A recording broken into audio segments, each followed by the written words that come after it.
In the global calendar, the month of June has got two very important days.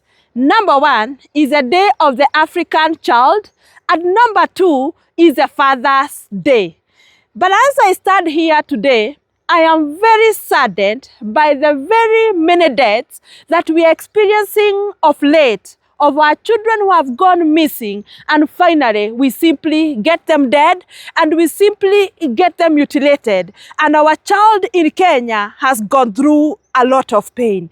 My dear parents, together with you, I am actually sending all my condolences to every family that has lost their children in such circumstances.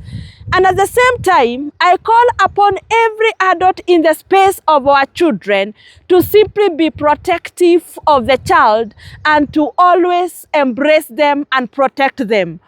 And sadly enough, we have also experienced children who have died in the hands of their parents, the parents whose is the most safe space to a child, and the parent who should always protect the sacred life, the innocent life of a child. It is indeed a saddening moment. And I didn't have much to celebrate this year in the African Child Day, because indeed the Kenyan child has gone through a lot of trauma, a lot of pain, a lot of neglect, and even to death. And worse still, even being killed by their very own parents, who should have embraced them, who should have shared love with them, and who should have sincerely protected them. At the same time, we have a Father's Day in this month, and fathers are the definers of generations. Fathers are blessers of generations, and fathers have been given the godly, the divinely responsibility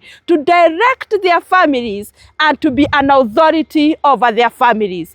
Fathers, it is time that as we reflect during this Father's Day, that all of us ought to do what ought to do in bringing up their children, in giving your children an experience and an opportunity to experience you. And fathers, if you have a problem with the mother of your children, please remember that you should not take the bitterness and the pain to your children, because they simply require to see your attention as a father. And ask somebody like us, who grew up without fatherhood and who grew up without good fatherhood experiences, and therefore we owe the future generations and the current child the presence of a father, the direction of a father, the nurturing of a father, and the blessings of a father. Mothers, during this father season, please be very deliberate to create a nurturing ground and to create an enabling ground for these fathers to be available to simply be experienced by their children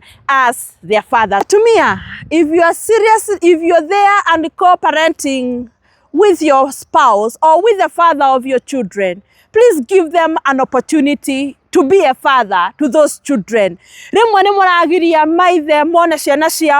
Rimwe mukahuthira magoti na mukahuthira githuri, no mwana gukura ndarabatara igoti, ndarabatara watho, arabatara two consenting adults, tondu ndaikitie marua, agaciarwo niwe wi nyina na agaciarwo niwe ukiri baba wao. And fathers, aria mwatigana na atumia anyu, tigai guta ciana cianyu o kuria mari, create an enabling environment, mutakuritohaniria tondu thino ndikiri akahinda karaihu na tutigutura tukireraga. Fathers, it is our time to stand up, and I celebrate every father who has got a positive fatherhood impact to generations, because your impact is actually generational.